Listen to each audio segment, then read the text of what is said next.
Pada suatu masa, hiduplah seorang prajurit yang setia. Ia telah mengabdi kepada kerajaan selama berpuluh-puluh tahun. Suatu hari, sang prajurit ingin pulang ke kampung halamannya. Namun, saat di perjalanan pulang, sang prajurit kehabisan bekal, padahal rumahnya masih begitu jauh. Untunglah, tak lama kemudian ia melihat sebuah kastil di hutan rimba. Ia bergegas menuju ke sana sambil berharap ada yang akan membantunya. Saat mendekat, terlihat kalau kastil itu sangat sunyi, seolah-olah tidak berpenghuni. Pintunya pun tak terkunci. Prajurit membuka pintu dan masuk ke kastil itu hingga ke ruang makan. Di situ, ia melihat berbagai hidangan lezat di atas meja. Prajurit yang sangat lapar pun makan hingga kenyang. Tiba-tiba, datanglah seekor beruang mendekati prajurit tersebut. "Jangan takut, Ujar beruang itu. aku adalah putri yang disihir. Aku bisa kembali menjadi manusia jika ada pemuda yang tulus menginap di kastil ini selama 3 hari. Sekarang tinggallah di sini selama 3 hari.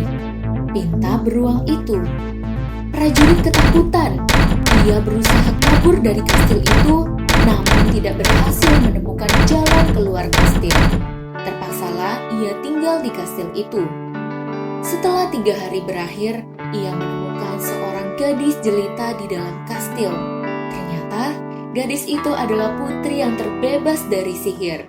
Putri berterima kasih pada prajurit karena telah membebaskannya dari pengaruh sihir. Mereka berdua pun menikah dan hidup bahagia. Suatu hari, prajurit pamit ke kampung halamannya. Putri memberikan sekantung biji kepada suaminya itu. Jika ditaburkan ke tanah, biji ajaib itu akan tumbuh menjadi pohon bunga indah yang dihinggapi burung-burung. Prajurit menerimanya. Ia pun bertolak ke rumahnya di desa. Di perjalanan, prajurit melihat beberapa pria berjubah di tepi hutan.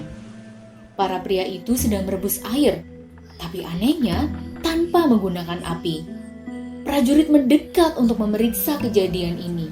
Prajurit tidak tahu kalau para pria itu ternyata adalah para penyihir yang mengutuk putri di kastil. Hebat sekali kalian, bisa merebus air tanpa menggunakan api. Tapi lihatlah, aku juga punya kesaktian yang tidak kalah menakjubkan, ujar prajurit. Prajurit itu pun menaburkan biji ajaib yang dibawanya.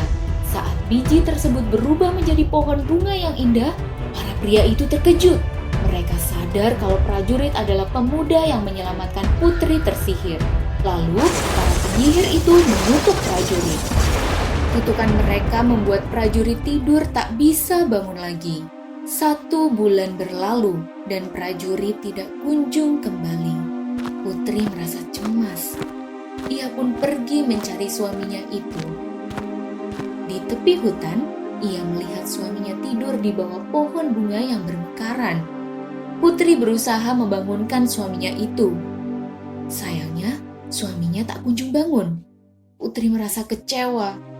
Semoga angin badai membawamu ke tempat yang lebih jauh, ujarnya dengan berlinang air mata.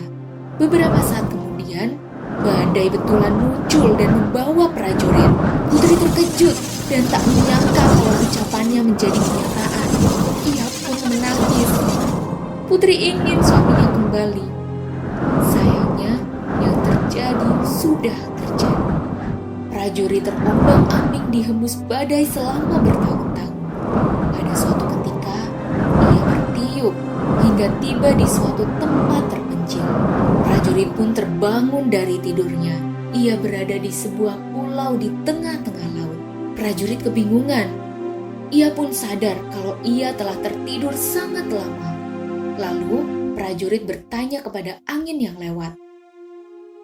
Wahai angin, pernahkah kau mendengar tentang putri jelita yang tinggal di kastil di tengah-tengah hutan? Aku mendengar kisah putri di kastil yang suaminya hilang selama bertahun-tahun. Apakah kau suaminya? Ya, bisakah kau menolongku ke sana? Aku akan memberikan apapun yang kau minta. Kalau begitu, bolehkah aku bertiup di prajurit menyetujuinya. Kemudian angin membawa prajurit kembali ke kastil. Perjalanan yang sangat jauh dapat ditempuh dalam waktu singkat. Sesampainya di sana, angin berpamitan kepada prajurit. Selamat tinggal. Aku tidak jadi bertiup di kastilmu. Jika aku bertiup di sana, seluruh kastil dan wilayah di sekitarnya akan porak-poranda. Kata angin sembari berlalu. Terima kasih banyak, angin. Seru prajurit. Prajurit pun menuju ke kastil.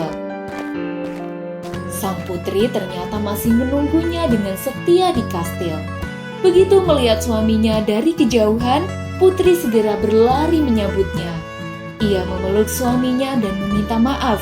Lalu mereka kembali hidup bahagia selama-lamanya. Wah, menarik sekali ya teman kece. Sekarang kita coba jawab yuk pertanyaan berikut.